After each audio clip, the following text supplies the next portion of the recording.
né, aos seminários integrados do PPG Ecologia, né, hoje a gente tem a fala do Marcelo Dalosto, ele é PDJ pelo FSM aqui pela URI, ele fez graduação em Ciências Biológicas, licenciatura e bacharelado, ele tem mestrado e doutorado pela Biodiversidade Animal lá da UFSM, né, também no doutorado ele fez uma parte do sanduíche lá na França, e hoje ele está como PDJ, né, então hoje a gente tem uma fala do Marcelo. E lembrando que esse vídeo aqui está sendo gravado e a gente vai disponibilizar esse vídeo aqui no nosso canal do YouTube, né, que é o Relatos de Experiências do PPG Ecologia. Né? Então, não se esqueçam de ir lá depois se inscrever, de dar um like e compartilhar com as suas redes sociais. Então, a gente agradece aí o Marcelo mesmo à distância, aí, já fazendo uma parceria bacana com a gente, né? Que a gente já conversa já há um tempo, a gente já se conhece de algum tempo, né? Então, eu vou Já. passar a fala para o Marcelo conduzir a fala dele. Tá bom. Obrigado, Rodrigo. Então, primeiro, obrigado pelo convite. É um prazer estar participando com vocês. Obrigado a todo mundo por prestigiar. Deixa eu botar a apresentação aqui e nós podemos começar. Vou tentar agora. Aqui.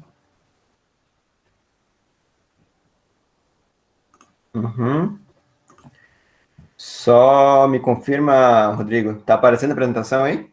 Está começando a abrir a apresentação. Apareceu? Espera aí, só um pouquinho. Apareceu. Tá. Então, pessoal, vou apresentar hoje para vocês um trabalho, mas é mais para introduzir uma conversa sobre alguns assuntos que eu acho interessantes, tá? O nome do preâmbulo do artigo é Pay Attention to the Ladies, né? Ou então, como o comportamento agressivo e armamento de fêmeas, elas vão fornecer insights sobre seleção sexual em caranguejos. A minha formação é em comportamento animal, mestrado e doutorado, mas agora, no pós-doc que eu estou fazendo agora, eu mudei um pouco de área. Eu passei para taxonomia. Esse trabalho ele mostra bem uma convergência, né, de uma análise morfológica e minha formação em comportamento. Então, achei que ficou bem legal, por isso que vale a pena apresentar ele para vocês, essa história. O ponto que eu queria ressaltar, principal, é não apenas, né, quais dados a gente tem, mas é muito importante como a gente usa eles e como a gente enxerga eles, né? Isso pode mudar 100% a nossa interpretação e o conhecimento que a gente gera. E para vocês não ficarem boiando, quero apresentar o organismo modelo, né, da minha carreira e desse artigo, que são as églas, né? Para quem não conhece, as églas são um tipo de caranguejo de água doce, muito comuns em riachos do sul da América do Sul, né? E eles são muito úteis para estudar comportamento. Eles, desde 2011 para cá, tem um bom número de artigos, eles se tornaram um organismo modelo para estudo de ecologia comportamental, em particular da agressão. Por quê? Porque eles são animais agressivos, quando a gente coloca eles juntos, eles prontamente interagem e brigam quase sempre. Então é fácil de montar um experimento, a gente sabe como eles vão interagir, eles têm armamentos conspícuos, né, essa pinça deles, tanto macho quanto fêmea, e o comportamento é estereotipado, ou seja, a gente sabe o que esperar, e é fácil de quantificar. Então, né, para a parte da análise estatística, isso é muito importante. Então, por isso eles são bons modelos. Porém, quase tudo que a gente sabe vem, né, assim como um viés para todos os outros grupos animais, de macho, de se estudar macho. E isso, quando a gente pensa o comportamento das fêmeas, em especial o comportamento agressivo, a gente não sabe quase nada. E esse trabalho surgiu da ideia de a gente olhar para as fêmeas e juntar comportamento e morfologia para dar uma outra abordagem, né, sobre evolução de armamentos e comportamento desses animais. Então, o artigo foi publicado ano passado, na Behavioral Ecology and Sociobiology, é uma colaboração minha, da Luciane Aires, que é professora no Instituto Federal Farroupilha, da professora Paula Araújo, da URGS, do Sandro Santos, da UFSM, e do Alexandre Palaoro, que hoje está na Unifesp. Qual que é, então, o começo dessa história? É a disputa por recursos. Os animais disputam por uma infinidade de recursos, seja uma oportunidade de acasalamento, alimentação, um abrigo, seja, né, a posição numa hierarquia social, e para isso eles usam armamentos. Né? A necessidade de se obter um recurso disputado Evolução de armamento. O que é um armamento? É uma estrutura morfológica especializada para agressão, para briga, né? Vem fruto dessa seleção para comportamento agressivo. E não só para égua, como eu falei, para vários animais, a gente tem um viés muito grande. Quase tudo que a gente sabe sobre armamento animal vem de estudos com machos. Né? Tanto quando eu falo, o que é um armamento animal? Vocês vão pensar, eu vou pensar, galhada de um cervo, né? De um alce, né? Presa de javali, quelíptero de caranguejo, lagosta. A gente sempre vai pensar no macho, no qual essas armas são mais conspícuas. Né? Porém, não existe arma animal só em macho. E muitas fêmeas, né, de várias espécies também vão ter armamento. Quase sempre menor, mais inconspícuo que o do macho, mas ele está ali e ele muitas vezes é funcional. Né? Pensem nos chifres de uma vaca ou nos quelípteros de um lagostim fêmea. São menores que o do lagostim macho, menor que o do touro, mas elas usam esse armamento. Mas se sabe muito pouco, né, sobre o porquê, como elas usam, por que o armamento é funcional, quais as forças seletivas atuando no armamento das fêmeas. Né? E a nossa ideia, então, é usar esses caranguejos para tentar, né, elucidar um pouco dessas questões. Para isso, a gente tem que entender um pouco da premissa teórica. Né? Em organismos, né, vaca, carneiro, ou, no caso, caranguejo, que tem armas em fêmea e nos machos, o que a gente espera? Né? Primeiro, em relação às fêmeas, a gente tem uma pressão seletiva chamada seleção social. O que é seleção social? É a seleção para qualquer interação social. Ela vai disputar, né, alimento, vai disputar território, vai disputar abrigo, vai disputar uma posição social, vai afugentar predador, vai disputar com fêmea, vai disputar com macho e até com éguas de outra espécie. Isso tudo, né, essa seleção que vem da interação social, a gente chama de seleção social. Ela envolve uma luta, né, para obter acesso a algum recurso. Então, quanto maior o sucesso na luta, maior o fitness. E quanto maior uma arma, maior o sucesso na luta. Então, a seleção é para armas maiores. Porém, a gente tem uma contrapartida que é a fecundidade. As fêmeas têm um investimento energético muito grande em reprodução, muito maior que o dos machos. Ela não pode alocar muita energia para o armamento, senão ela vai prejudicar, né, a propagação dos seus genes, a reprodução. Então, vai ter essa contrapartida. Então, vai existir um ótimo de tamanho do armamento. Em machos, esse ótimo é mais deslocado. Por quê? Porque a gente tem a seleção social para a briga e não tem o limite da fecundidade. A gente tem um limite de armas exageradas, mas a gente tem uma arma muito grande, ela fica destambelhada, ela consome muita energia, ela aumenta a vulnerabilidade à predação. Mas a gente tem a seleção sexual, né, também favorecendo um armamento grande. Né, naquela visão darwiniana bem clássica, que os machos têm armamento grande. A gente vai colocar isso em xeque hoje, né? Mas porque eles têm que ganhar brigas, porque eles brigam por fêmeas, isso é bom, né? Para acesso a uma oportunidade de acasalamento. Então, a gente teria menos forças limitando o armamento e mais forças selecionando. Então, o ótimo, nesse caso dos machos, seria mais deslocado um pouco mais para frente. Então, a gente esperaria, nesse caso, machos com armas maiores que as fêmeas. E por eles investirem mais numa arma maior, eles vão ser mais agressivos, vão usar mais essas armas maiores. Vai ter uma contrapartida comportamental. Então, esse é o cenário teórico. A gente espera que os machos, nas espécies onde o macho e a fêmea é armado, tenham um armamento maior e sejam mais agressivos. E a gente colocou essa prova com as égreas. Aqui, no caso, a gente tem égua longe-rostre. A gente tem, veja que tem um dimorfismo sexual bem nítido, né? O macho é bem maior que a fêmea, tem um armamento grande. E a gente resolveu colocar essa hipótese à prova, já que ambos os sexos têm armamentos e têm dimorfismo sexual bem claro.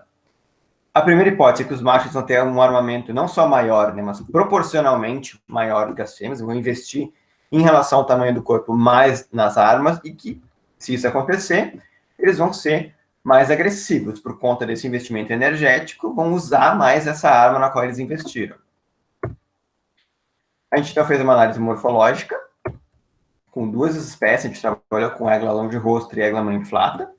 A gente combinou dados publicados de longe-rostre com um dado inédito, e para monoinflata a gente usou só um banco de dados já publicado. A gente teve um número de réplicas bastante bom, né? O menor foi 42. A gente tomou 3 medidas. Duas do quelípodo, né? A arma, nesse caso, é o quelípodo e é um deles. Porque esses animais, eles têm heteroquelia. Os quelípodos têm sempre um que é maior.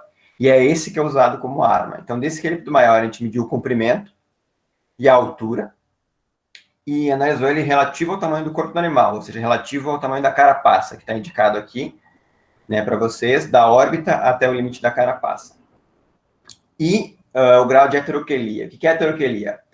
Como eles têm um quelípodo maior, a gente pegou, subtraiu o valor do quelípodo menor do maior. Quanto maior esse índice de heteroquelia, proporcionalmente maior era o quelípodo maior, ou seja, né, proporcionalmente mais ele investe no armamento em relação àquela que não é usada como arma. E para comportamento, né, nós usamos, então, para macho, dado publicado, e para fêmea, dado inédito. A gente trabalha com confrontos pareados, né? O que é um confronto pareado? A gente pega um par de animais, a gente trabalha com um confronto modulado, então é um confronto muito simplificado, a gente tenta eliminar outros fatores. Animais de tamanho semelhante, então no máximo 10% de diferença entre cada par, e sem recurso, então aquário só com substrato e uma separação dos indivíduos que depois vão interagir. 10 pares de macho de cada espécie e 9 pares de fêmea.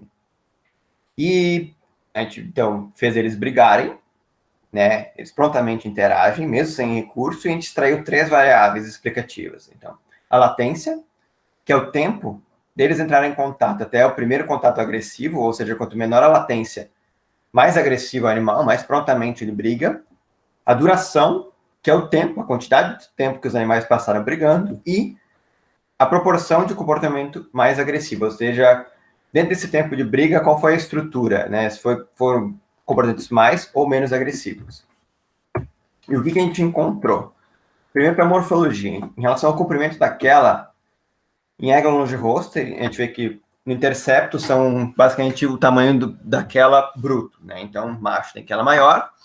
Quando a gente considera relativo à carapaça, a gente vê que esse padrão se mantém. Veja que as inclinações mostram, né, claramente que o macho, quanto maior ele é, mais proporcionalmente ele vai investir no comprimento do quelípodo.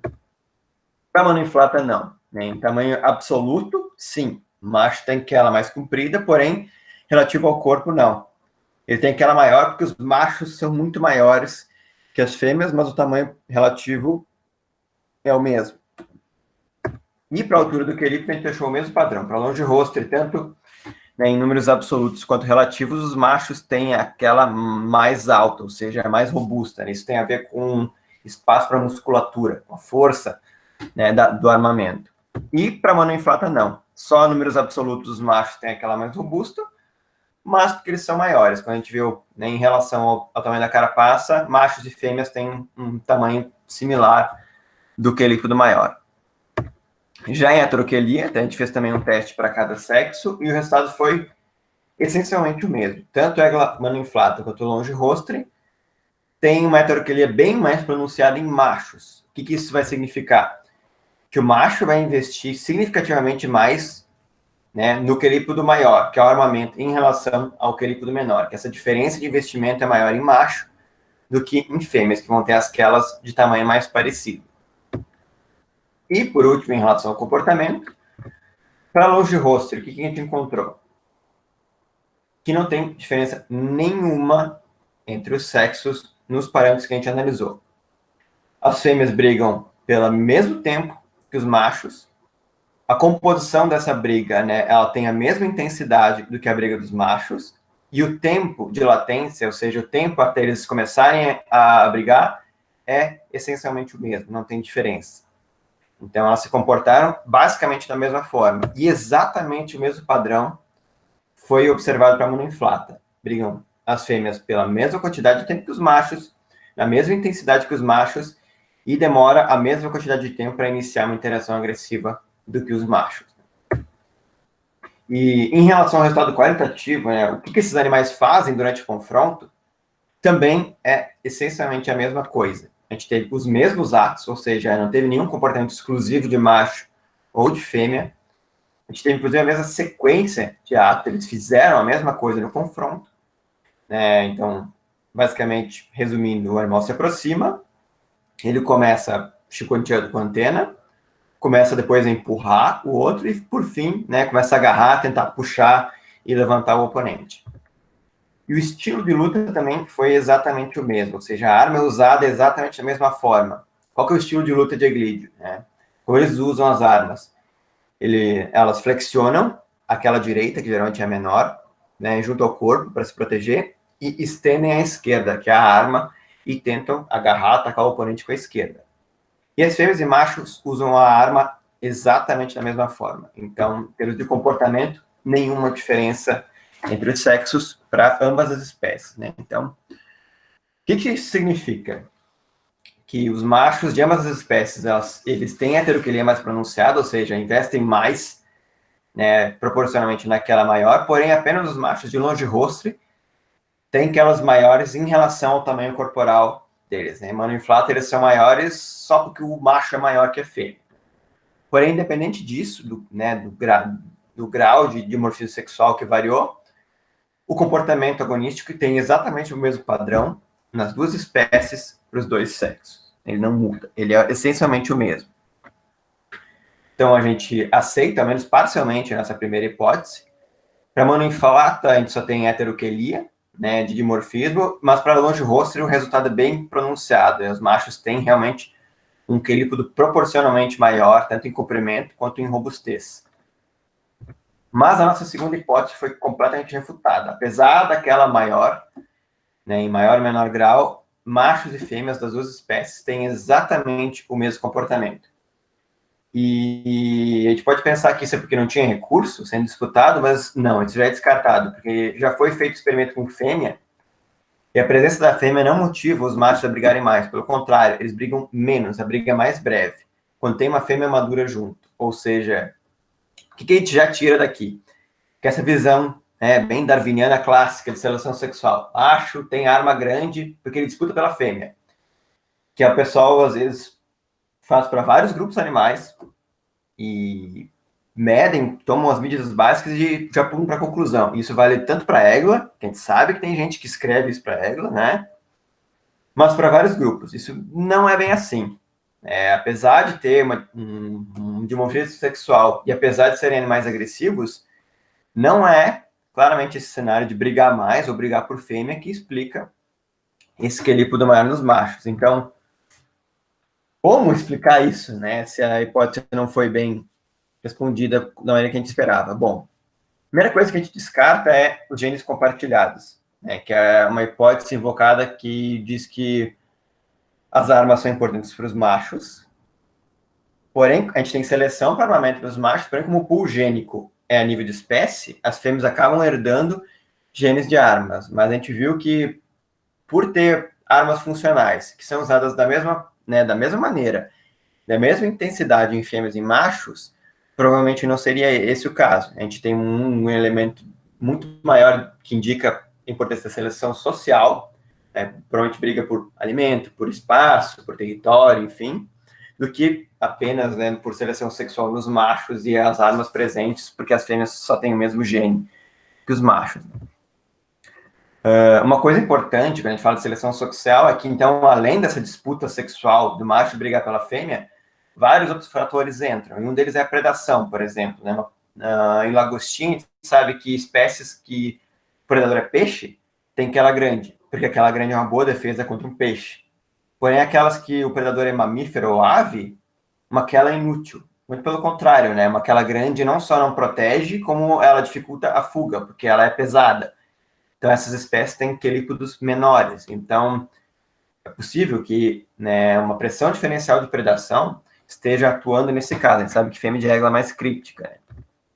Mas um fator aqui é a falta de informações acerca das características das espécies. A gente não sabe, por exemplo, tem alguma coisa para longirostre, muito pouco para monoinflata, tanto que fica difícil explorar a diferença entre as espécies, porque é uma informação básica. Né? Mas vou dar só um exemplo, e agora vou puxar um pouco o trabalho que eu estou realizando agora de taxonomia.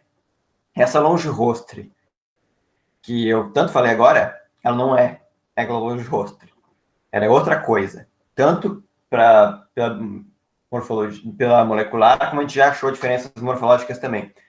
eucalipto que vocês estão vendo à direita, e podem ver que, além dos dentes, que eu ressaltei em vermelho, serem mais pronunciados, né, mais pontiagudos, eles estão mais próximos da base daquela do que na longe-rostre, né, de fato. O que isso significa? Que aquela dessa pseudo-longe-rostre, ela é mais forte, mesmo com aquelas do mesmo tamanho, e essas fotos são de animais do mesmo tamanho que eu tirei.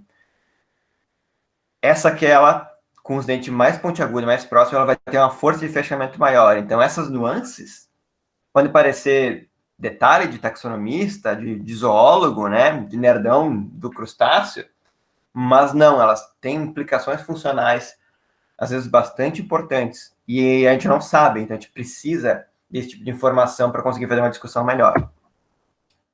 A despeito da falta de informação, né, o que a gente pode, né, concluir?